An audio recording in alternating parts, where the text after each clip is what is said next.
This call is now being recorded. Welcome to the 12th Paparelli Zoom chat for entrepreneurs. Thanks for coming, all of you. Today is the 94th day since the federal shutdown order was put in place. 94 days. So we've been in this environment now for 3 months, and it's starting to feel normal. We still have 20 million people that are unemployed. And as I'm seeing as the PP money is spent, becomes exhausted, if you will, we're seeing this second wave of layoffs starting to hit from the white collar sector of our economy. And now we're seeing an increase in COVID cases in various states, this resurgence. And to top it all off, we have civil unrest throughout the world. And it really is sort of centered right here in Atlanta because of the last case that just happened, which was awful. So this uncertainty is the biggest challenge for entrepreneurs. What do you do when? I'm sure you're asking. How do I stay in business and keep my team together is a constant question I see asked. And how to operate in this environment of social isolation. So today we're going to address the professional services firm challenge of new business development in this work from home and social distancing world. I summarized this in the headline of professional services. How do I get new clients while social distancing? This Paparelli Zoom chat is an interactive forum for entrepreneurs to discuss their issues and opportunities. I encourage you to use this forum to listen and learn, but I also want you to share your experience. So let's help each other, because I do believe that together we're stronger. There's a resource tab on the paparelli.com website. This includes information you found valuable to share with your fellow entrepreneurs. If you mention a resource in this call, please send it to me and I'll post it there for everyone. The house rules are listed in the chat. Take a look and use the chat to ask questions. John Marshall is monitoring the chat for us today, and we'll jump in when appropriate with your questions. Today's topic, professional services. How the heck do I get new clients while social distancing? And the entrepreneur thought of the day, again, right from Jesus himself, is, but you will receive power when the Holy Spirit comes on you, and you will be my witnesses in Jerusalem and in Judea and Samaria and to the ends of the earth. That's Acts 1:8. And I chose this because I see it as the translation for this for us, and our topic is, if you're in professional services, you need a new client development playbook. I'm always looking for topics that everybody's sort of a problem, really, that everyone's struggling with in this base that comes on board. And in doing that, I was talking to a friend of mine who was in real estate. And we discussed my great idea, and he pretty much poo-pooed the idea. He thought it was not so good. But just before he hung up, he said, I used to go to networking events, face-to-face type events to meet new client prospects. I just don't know what to do now. And then he hung up, and I said, that sounds like a really good topic. So I pursued the question with some friends, some that are in legal, also CPAs, consultants. And I asked them, how are you getting new clients? And they were just as stuck as my real estate buddy. So I asked myself, I said, who is the best professional services biz dev guy I know? And the answer came back instantaneously, John Yates. I first met John at a Southeast Software Association meeting in 1992, I think. I was 39 and I was in and John, I think, was in his mid 30s. He was smart. He was tall, but everybody's tall to me. He was energetic. He's engaged, and he's everywhere, even then. He didn't stand back waiting for others to do something when I watched him. He had ideas to move our community forward and organize teams of industry insiders to address these issues. And he was always on the team. He's known for how much he gives to our tech community, and we're very fortunate to have him. He's also known for his 2 breakfasts and 3 lunches every day. He's built a network of personal relationships in Atlanta, up and down the East Coast, and in Silicon Valley. To know John, I really believe, is to know technology leaders worldwide. So all of us in Atlanta have benefited greatly as a result of John's investment in our community. Atlanta is a great place to start a technology company, and his investment in our community has paid off for Morris, Manning, and Martin. They are the premier tech lawyers in the Southeast by far. The tech practice he built, I think, rivals some of those notable tech practices in Silicon Valley. I asked John to join this call on very, very short notice. He agreed. In fact, he said, this Wednesday? But that's my friend John. He just jumped in, and he will share his biz dev playbook with us then and now. So get ready to take some notes. I asked, ask your questions in the chat. Our chat moderator will jump in from time to time to get them answered. So John, if you would unmute, I just want to thank you for joining us. Charlie, thank you, and thanks for those very kind words. It's been a pleasure to be a part of this community, to work with you and so many other folks and all the other 61 people here that are participating this morning. Well, it's wonderful to have you here. You know, so the question that's really on the table is how do I get new clients in this environment? But I think it might be good to kind of level set this first to say, would you share the initial plan that you followed to build your business, your law firm? Sure, and I want to start out too by thanking you. And you and I did meet at the Southeastern Software Association, and Richard Brock, who I see is here, probably remembers those days as well. Hello, Richard. I must say, though, hopefully I'll provide some valuable insights, but I must say that I'm not a very good marketer. I rely on people like David Grosher and others for that. My initial thought for the Southeastern Software Association was that we would call it the Atlanta Software Society. And then I thought of that acronym, and I thought I would have been the first president of ASS, so it wasn't going to be appropriate. Well, you were younger then. You've improved on your marketing skills here. I have done my best. The way I got involved in this technology area was really very interesting in the sense that my sister and I had both gone to college together. She was 3 years ahead of me, and when she graduated, she went to Silicon Valley and started a technology company. So when I got out of law school, I went out and visited her, and that was in 1981. And wow. Many of you on this chat recall that 1981 was the year the IBM PC was announced. So I got out there the same month the IBM PC was announced, and it was the beginning of time in the computer industry. Mm. And my sister took me around San Francisco and Silicon Valley and introduced me to people that were involved in the computer industry. Folks like Ben Dyer were already, front and center in the area, but I saw what was going on in the Valley, and I said, well, look, this would be a great place to move. But I went back, I'd just gotten married to my lovely wife, Ellen. We've been married 39 years, as a matter of fact, at the end of May. Congratulations. And Ellen said, we're not moving to California. We're going to try to stay and do this in the Southeast. And so moved to Atlanta, where I really didn't know anyone, but knew that it was the center and capital of the Southeast, and took that same concept that we saw out in the Valley, this unique ecosystem, and said, okay, well, I'll try to plug into it in the Southeast. But as many of you know that are listening to this, there really wasn't a very organized ecosystem at that time. You had Rusty Gordon doing great things, and Ben Dyer, Richard Brock, you, Charlie, and others, but it wasn't really very coordinated. Just to let you know, back then it was just 1980 that ATDC was founded, and it was just a little hovel in some little room in the midst of Georgia Tech. So there wasn't really much there back then in the early 80s, for sure. Go ahead, John, I'm sorry. Well, I remember visiting ATDC, and Ben will recall this too, and I'd never been on the Georgia Tech campus, and I went, and it looked like I had gone into a war zone down in the basement, and that was where the ATDC was. So times have obviously changed. But we said, look, let's try to create that same kind of ecosystem in Atlanta. And I guess the start of my career in that regard was the kindness of my sister. Well, you got that vision from your sister by just that one visit with her.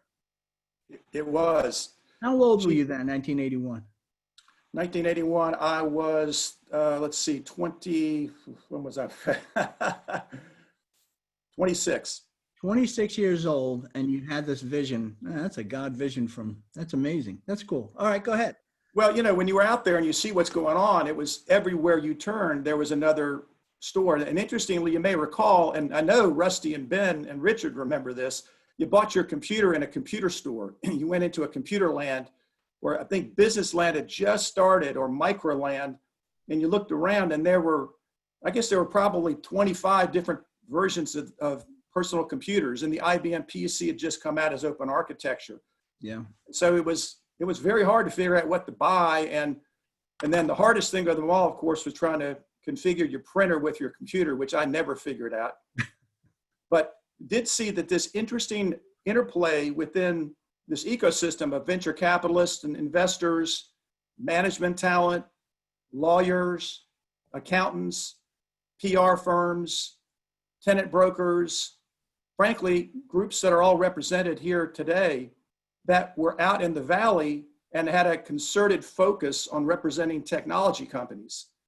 And so the idea was, if we could create the same kind of ecosystem, or at least I could hopefully be a part of that ecosystem in Atlanta, that we could maybe not rival the Valley, but certainly create our own version of it. Okay.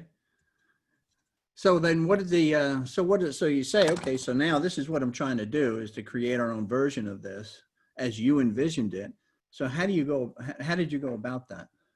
Well, it's interesting because, and again, Richard will remember like this. You said, you were new to Atlanta. Nobody knew you.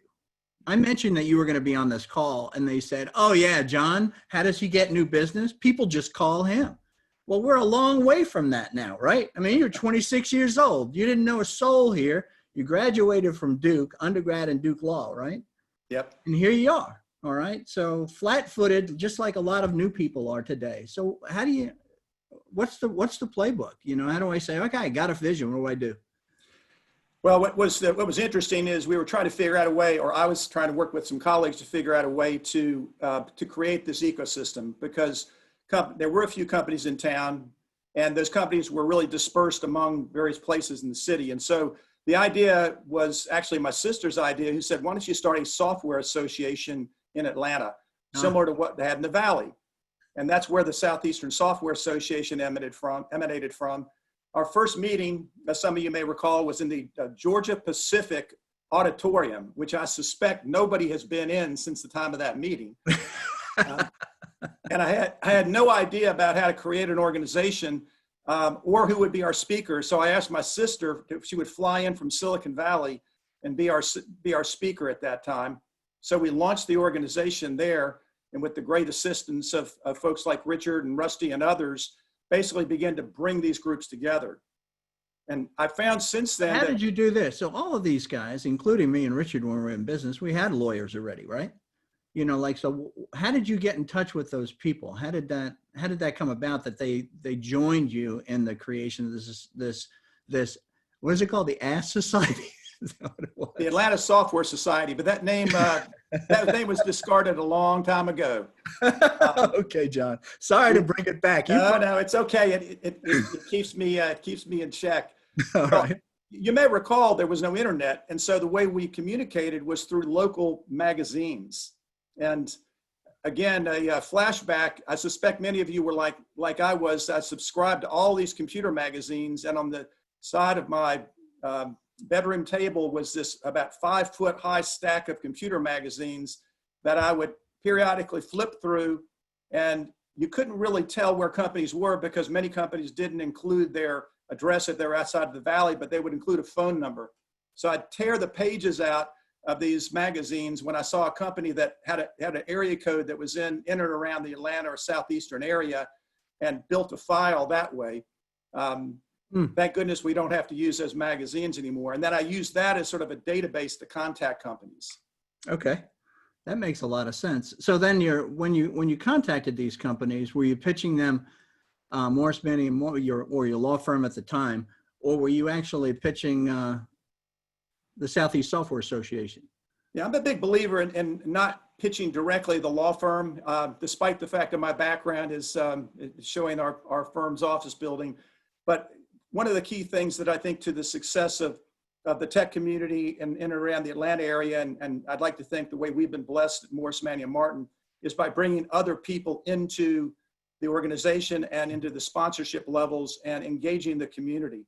And it frankly is, I think, a better way to get more people involved in the organization. So we went out and just talked to a number of folks who had an interest in the area. At that time, there were a couple groups in town, and there were a couple of very large law firms that were engaged, and very fine firms.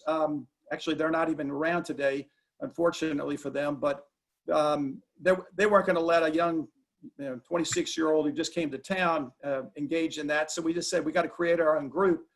We met around the table, I think a conference room table. Our office had about 20 lawyers at the time, and sat around and said, how do we create this organization?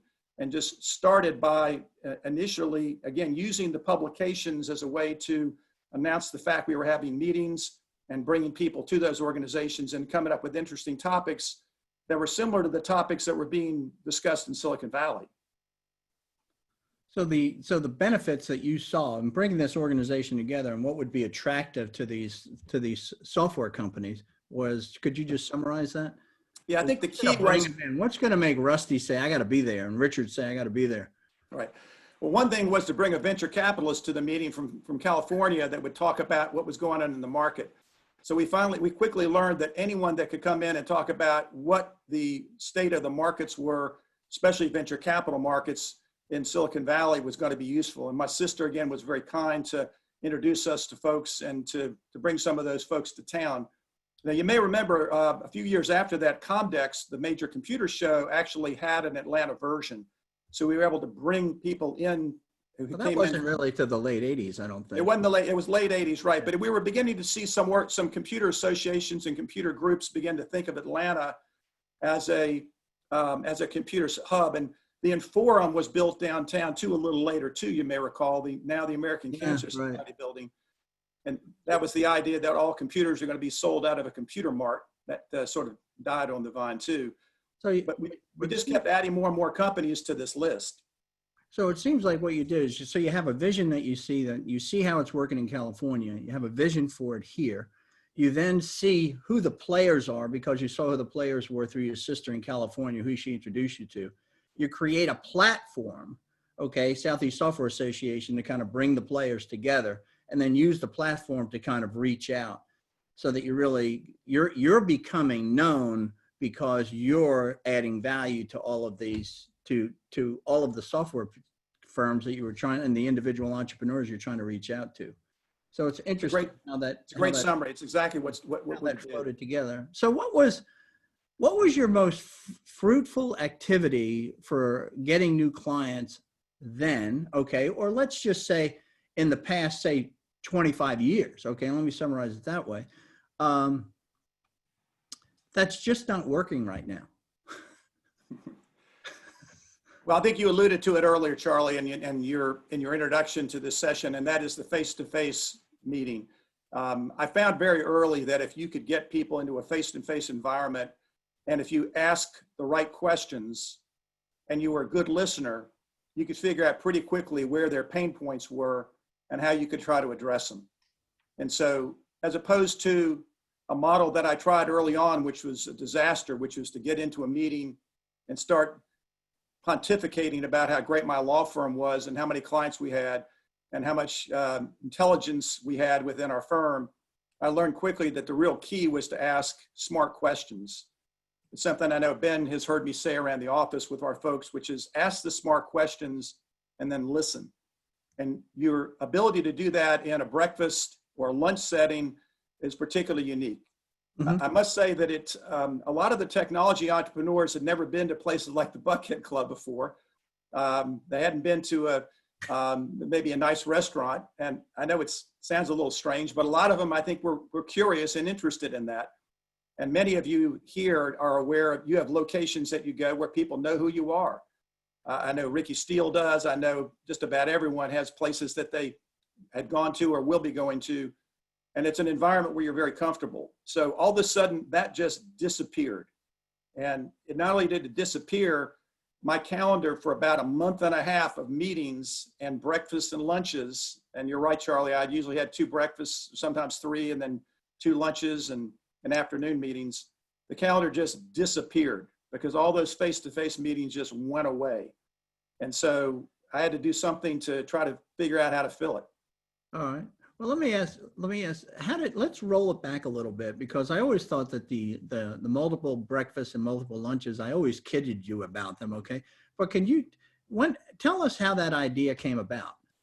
Because, I see where you were in the Southeast Software Association, and you reached out, and then you of course joined all the, the Business and Technology Alliance and some of the other organizations that sort of started coming up from there. But so how did the whole idea of multiple breakfasts and multiple lunches come about? Yeah, well, I think I was blessed early on in my career to have a mentor. I would start out with a very small firm. I was not a highly recruited attorney, let us say. Those were just tough times. It wasn't a reflection of you. I don't know. I was smack dab in that. No, remember, we had interest rates. Yeah, prime rate was 21.5% when you came out. That's true. We had to wait in gasoline lines for hours at times. So, but I had a mentor who taught me things like how to tie a tie and what a starched shirt was, and how to be a Southern gentleman. And I think we all had mentors like that we can look upon. And he was also someone that tended to be fairly social when it came to having meetings. And so I was very fortunate to attend a number of those breakfasts and lunches that he had and just sit back and listen. And watch and see how he operated. And I learned that asking smart questions was really a very good way to understand and to figure out what the person across the table from you was really worried about, and then how you could address it. And Charlie, a lot of times this was not legal stuff. I mean, their biggest concern might be, figuring out how to deal with a problem that they were having in their family, or figuring out how they could find somebody that could assist them as a controller in their business, or finding a Unix programmer. And so if you could figure out how to address some of those issues, they didn't really care much about the fact that you were a good lawyer. They just knew you were caring about them. And that mentor really helped me a lot in that regard. Yeah, well, I think that's natural. That shows for you. One of the things that I do observe in people like yourself who are very successful in their services business is their servants. I mean, you're thinking about the other person first and how you might help them.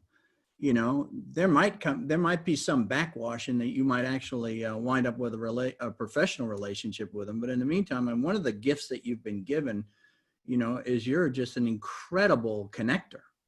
And so I could be an entrepreneur saying, I'm looking for a good banker, or I'm having trouble with cash flow. And you would be quick to kind of connect me to 2 or 3 different bankers and make personal introductions on that. And we're not even doing business. Now, those people that came to these breakfasts and lunches in the early days, they weren't people calling you. They were you calling people and inviting them to these breakfasts.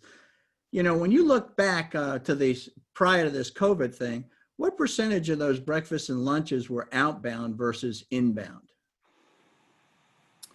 I think it's interesting. They sometimes weave together, Charlie, because a lot of those contacts come through organizations and associations, and as a result of that, and many of them also come as a result of social media connections.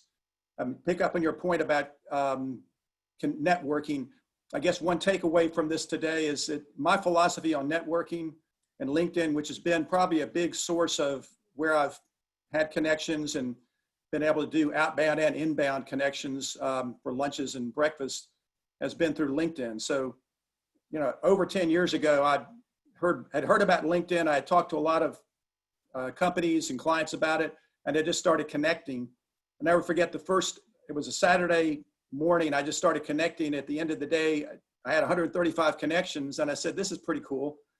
And so what I found is that the LinkedIn connections has been a situation where I don't have to go outbound very often anymore, because people see that I'm connected to many of the people that are here. For example, just yesterday, a prospective client asked for banking connections. To your point, we made 3 banking connections yesterday afternoon, but we were able to do that because we had we now have over 20,000 LinkedIn connections.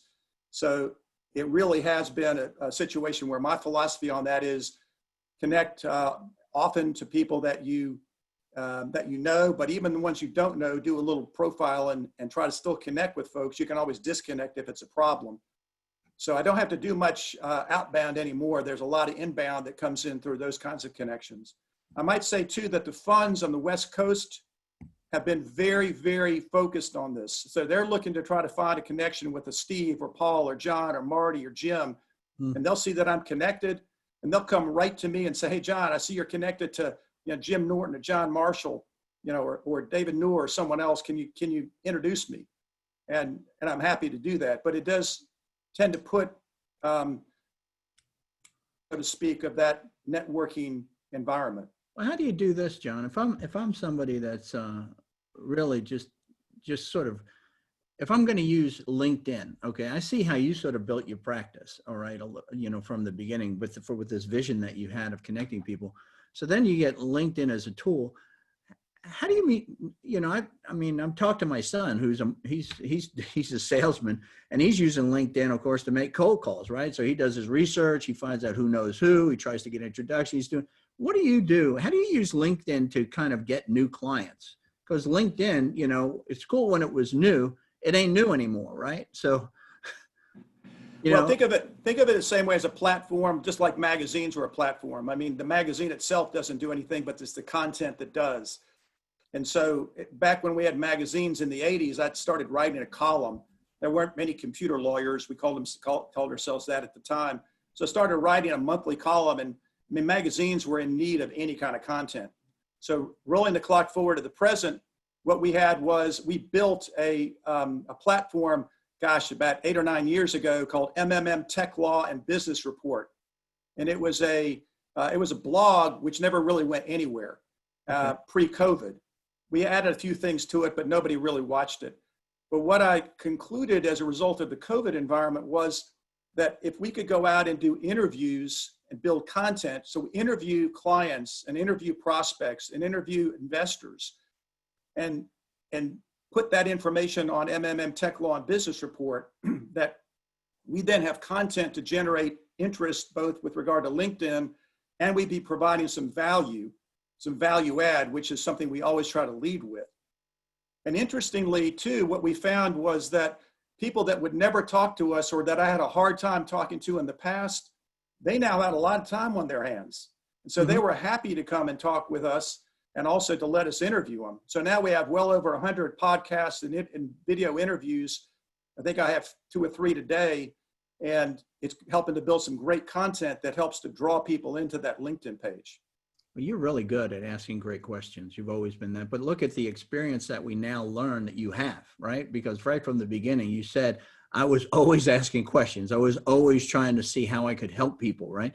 So here you've taken it from these early lunches, if you will, and breakfasts, and now what you're doing is you're asking those very same questions now that are important to other people. They want, the other entrepreneurs are certainly interested in hearing what a Richard Brock has to say, for example, or Rusty Gordon, as you say. It's been very, very helpful. So, but there's something you brought up that I just, I can't believe, I don't understand how you do it, is you said, and you just said this very quickly, which is you need to stay connected to the people you already know. How do you do that? You just said you have 20,000 connections. Now, I know you don't know the 20,000 people personally, okay? But maybe you do. I'm understating this. But how do you stay in touch with the people, even if you have 100 clients? Okay, how do you stay in touch with those people? It's interesting. I don't know all 20,000 of them, but I do care about all 20,000 of them because I wanted to see value from what we create. Okay. So in addition to MMM Tech Law, where we can put information and we call people's attention to that, in addition to that, what we try to do is I post usually one time a week, maybe a couple times a week, just a simple quotation. And it's usually something that is tied into leadership or giving or concern for others. And I have found that those quotes sometimes receive the greatest number of likes and connections and and folks commenting than just about anything I can provide. And I try to be thoughtful about it. It's usually on Friday, and put something there that will cause people to think about how they might be able to use that particular quote from a leadership standpoint. And it just keeps your name in front of people too. So I want them to learn, but it's frankly free advertising. And as long as it's something that's substantive and helpful, I think it's useful from a social media standpoint. And it's easy to do just once a week.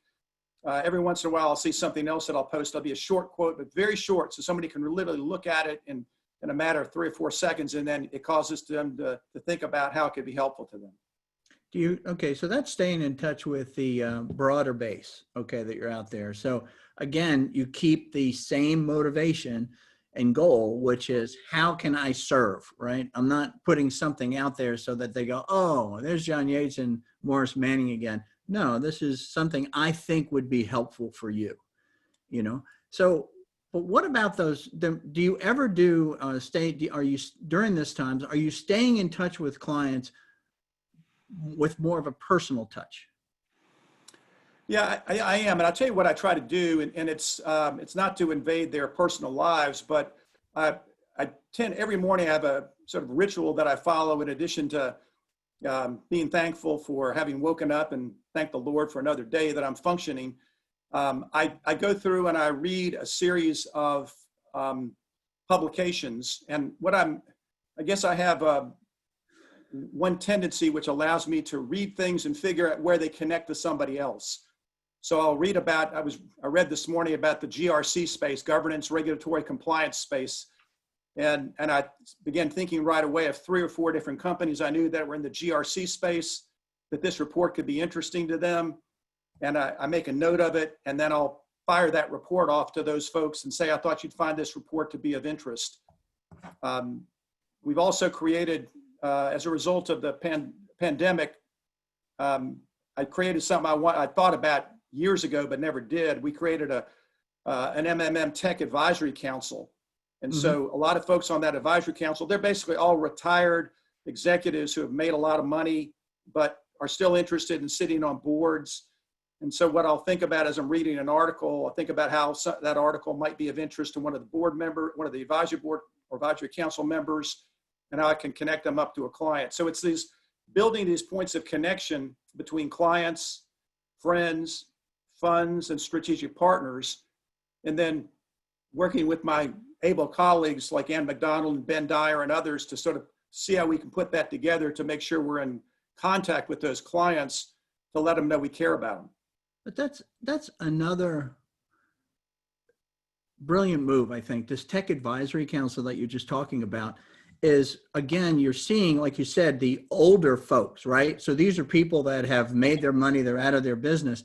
But one of the things that you've recognized, okay, is that they are lacking a platform, right? They're not in business anymore. So then they're not consultants or advisors or coaches or whatever. They're just, but they want to give back to the community. And here you are thinking about them and serving them by creating this council, which brings them together, which they needed a reason to get together, and you made that reason. And then you bring people under them so that they can then be advisors to these, to the people that are coming up as entrepreneurs. I mean, that's just, that's again, serving all the way around. That's really good. And puts you right at the center of it again. Well, you're kind. You give me too much credit though, Charlie, for thinking that this was some grand plan. I think what happened was this was an idea we came up with years ago. It sat fallow for years until the pandemic occurred, in which then it was sitting back saying, well, what do we do? And I'm thinking, well, this is here. Maybe we'll try to make this work. And literally, I suspect everybody here participating today has that same kind of a network that you could create. Yeah. And with people that would be happy, because as you say, once you've been the CEO and you sell your company and it's like, you got all the trophies, but you still got a lot of juice left in your squeeze. Right. And the other thing is, once you've kind of look up a little bit, because you've been heads down for so many years, you look up and you say, my God, I got a lot to offer. How do I help people? But you really don't know a lot of people. You just know your market. And then that market's been taken by the company that you just sold to, right? So how do I get involved in the community? That's a very difficult thing for people to do. How do you get involved? So I don't know, John Marshall, are there some questions there that some people have for John? Yeah, one popped up of interest, questioning John, where do you settle on your material that you read? How do you decide on what material you read every morning? That's a great question because we all get inundated with this stuff. One of the things that I do is we have a search service that's just, it's real easy to sign up for. And so I put lots of names of prospects in there based on my discussions with Ann and Ben. And what I'll do is I will look through those and I'll see, for example, this morning I saw one of our clients, Allergent, had just signed up a new customer. And so right before this call, I just sent a note to Dee Dee Wakefield, the CEO, saying, congratulations, great to see that, you signed up. We're proud to be working with you. Does that make any difference to anybody? Well, it lets her know that we're thinking about her and we're thinking about her company. And so I try to look at those feeds, and we've got a lot of companies that we built into that search engine so we can sort of see who's there. Oftentimes we'll find that somebody's been quoted and they don't even know they've been quoted. And so we'll send them a little note just saying, congratulations, nice quote. So that's one thing. The second is that the Atlanta Business Chronicle is a part of a broader set of business chronicles throughout the Southeast. So they're in Orlando, in Tampa, in Charlotte, in Charleston, other cities. And so we subscribe to those. I get an electronic version and I can skim those quickly. We've got clients throughout the Southeast, really throughout the country, over 400 tech clients now. But what I'll do is I'll look in there and I'll see if I see an article about a company or an individual or a person. And then I'll try to think through very quickly where the connections might be. And then I read a couple PE Hub and a few other publications quickly. And the final one is PitchBook. We subscribe to. It's actually an expensive service, but it comes out with a daily email. And it basically tells you what deals have happened that day. And most of the time, the most interesting stuff may be the fact of deals that are taking place in other sections of the country. I will say, just as an aside, we're beginning to see a couple bankruptcies in there too, which is disconcerting. But PitchBook is a great resource and a great daily email. So I try to scan through those as quickly as I can. Yeah, it's interesting, John, that what I see again, I keep coming back to this. If you're in service, be service minded, which means so when whatever you're reading, you've got your entire client list in the front of your mind. And so whatever you're reading through that filter to see who could this possibly help? Not what is it going to do to make me smarter in this particular area, but who could this help? I provide legal services. Okay. These are things that could help people as I read through it. That's interesting. All right. Let me add one twist to that too, Charlie, which I think is important. And that is that we're not just thinking about clients, but I try to think a lot about my team, because it's one thing to just go ahead and have, my name out there, which is, I like to think I'm a fairly, actually try to be a modest person most of the time, but I'm really interested in building a team, because the legacy for the firm and the firm culture of serving others is critical to our success. And so oftentimes when I'm reading an article or seeing a connection, I may not send it directly, but I sent a couple today to someone and said, you may want to send this off to your client or to this contact, because the whole idea of business development, I think, particularly where many of the folks that are listening today are in their career, they're at a later chapter in their business career. We still have a lot of chapters left, but that chapter now suggests that if we really want to have success in business development, we need to expand this sales platform. And the way to do that is to really shine the light on members of your team. And so now spending a lot more time thinking about how, Haley or Joe or Jim or Amy can take that piece of information, sometimes even writing an email for them and saying, hey, maybe you want to send this off to your client X, really gives them the feeling that, you're thinking about them and lets the light shine on them. Really important, I think, John, and it's a very, very, very difficult thing to do. I mean, when you get started at 26, you want people to know your name. You're building personal brand. You become, in fact, the center of the universe. And then at some point, you need to start sharing those contacts, right? And you need to start so you can build the base, because if you go, it's gone. But, and you certainly don't want that to be your legacy. You want it to be that, wow, all these people are then pointing back and saying, John, help me learn how to do this, and then John becomes less and they become more. And that takes a lot of humility to do that. So I give you kudos for that one. Okay, I saw David Noor describe that as relationship transference. I think that's a good There you description. go. That's a good one. I like that.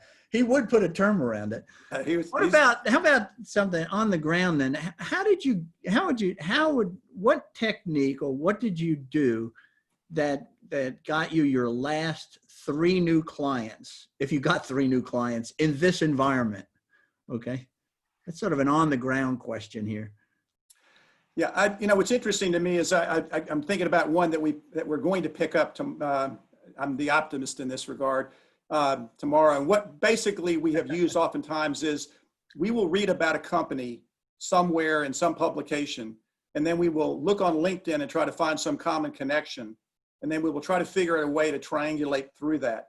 And so I've had there's 2 or 3 of them right now that working with Ben and Ann on, where we have contacted certain folks and said, could you please make an introduction for us? And in many instances, this is going to be a process. We've concluded it probably takes 6 to 10 actions on our part to turn a prospect into a client. And the problem with lawyers are that lawyers are grossly impatient. And they want to, after one contact, if it doesn't work out, they generally give up. So imagine if your competition gave up after, one try. But we are in 2 or 3 of those situations that are currently active, Charlie.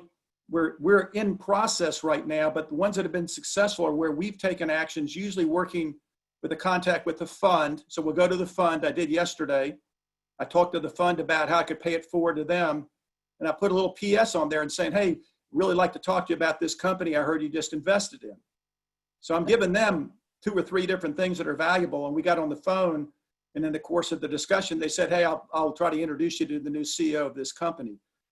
And so it's a process. I think that's interesting is that, you hear advice that says, oh, you should always ask your clients for referrals.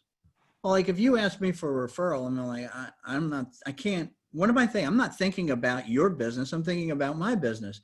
But what you've done is saying these are targeted referrals, right? This is somebody I want to get in touch with. You and I have a relationship. You like me. I've worked with you. Can you introduce me to this client that you're working with? Those that's a different way of going about it as opposed to, hey man, can you give me a referral? Yeah, well, we also, I must say too, Charlie, one thing we do, and I've been doing this for a while, and it's another maybe practical pointer, is we've been collecting testimonials from clients for years. And, everybody here does great work for folks. And the problem is we can't keep track of it. So when we complete a deal or do something that's helpful to somebody, we'll send them a note and say, hey, look, would you mind if, writing a couple sentences here for our testimonials? Not to be a braggart, but we got 50 some odd pages of testimonials. Now, I will say we oftentimes ask them for that after we've handed them a $250 million check, and they're happy to write whatever we ask them to write. But timing's everything, John. But it's amazing that you think, well, you should be able to get references and testimonials. We all have a lot of them, and we start trying to make a list of them, and it's like, well, I wish I collected these over the years. So we got a lot of them there, and it's just been a useful tool to keep track of. Wow, it's been a lot of ideas. You got one more, John? Yeah. Actually, a fair number of folks to interested in, John, what your passions are at volunteering, and how do you volunteer your time? I'm glad you asked that question, John, because I found that the volunteering and community activity is just critical to this whole equation, and especially in Atlanta, but elsewhere too. So, and I can owe a lot to my wife, who has been very involved. Her father was a Lutheran pastor, and so she was used to giving and being involved in community. So we're very involved in the YMCA. I serve on the Metro board of the YMCA, which is a wonderful organization. It's been particularly very helpful, I think, to the community during the pandemic, and in giving back in so many ways. We're also, we believe and support the arts, and we're on the board of the Woodruff Arts Center. Somehow I've gotten pegged as a person that should be chairing development committees, which I would suggest no one try to get themselves in that role. But the Woodruff Arts Center right now actually has excellent leadership. And so We believe the arts are very important. And also, we're very involved with Cure Childhood Cancer. Our son was diagnosed when he was 3 years old with cancer, and he's 32 years old today and doing great. Has a great job in the health IT market. Many of you know him. But at 3 years old, we got very interested in Cure Childhood Cancer. And then we do some things nationally as well to try to be supportive. Well, we're getting to the end here, John, and I just wanted to give you a final question here. You know, that you think that there's a lot of the old guys on here, which is probably true, but there's also a lot of younger professional services leaders, okay? And so my question to you is, if the 32-year-old or the 30-year-old John Yates came to you today for advice on building his legal practice, what advice would you give him? It's a good question, Charlie. I think the best advice I could give would be to understand that life is full of chapters, and that, you know, if you look at your career, what's first and foremost important for you as a lawyer, but this is also applicable to other professions, is to be a very talented and effective person within your profession. In other words, know your profession, know what it's like to practice law, become a good lawyer, become a good accountant, become a good consultant, because that's really critical at the end of the day. And that's how you're going to ultimately make money. People are going to pay you because of that. But then as you continue through your career, find a mentor, find someone that you look up to, that you can learn from, and just watch them and listen to them. And then also figure out ways you can get involved in the community with your cohorts, with people that are roughly your same age, but in different areas, different professions, whether that's in a community organization, whether it's a volunteer or charity organization, whether it's a trade association. And then at the same time, make sure you're taking care of your family. So keep that balance as best as you can, so that you keep these chapters, you know, moving forward. And as you get older, you'll have time for, you know, maybe less time for one and more time for another, but try to keep that balance there. And know that you don't have to go move to chapter 15 right now if you're really in chapter 3, but appreciate the fact that you'll be changing over time as you continue to succeed in your career. That's fabulous. John, I don't know how I can thank you enough for taking the time. I know you're a busy, busy guy. You have 20,000 people you have to get in contact with today. But, you know, you've always been a good friend to me.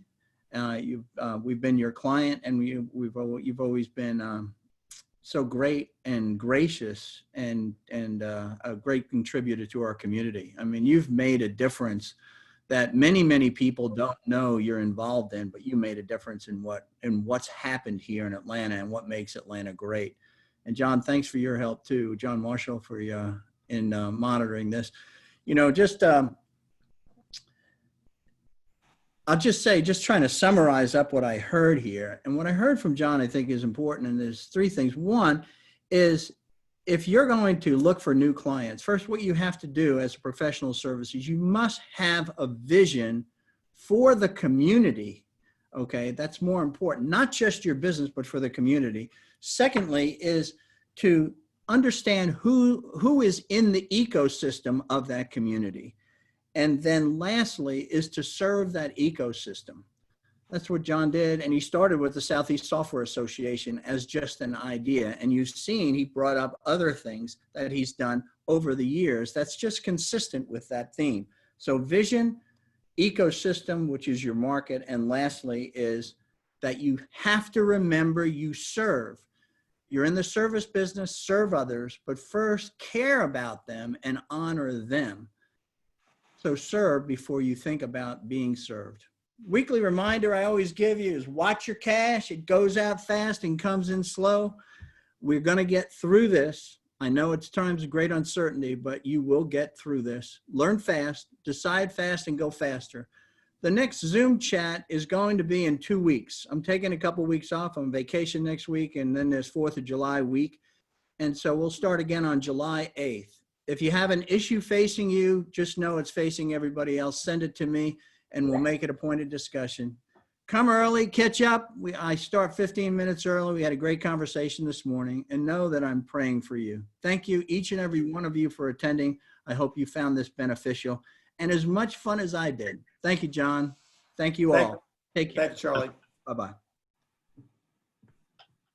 Thanks, Charlie. Bye, y'all.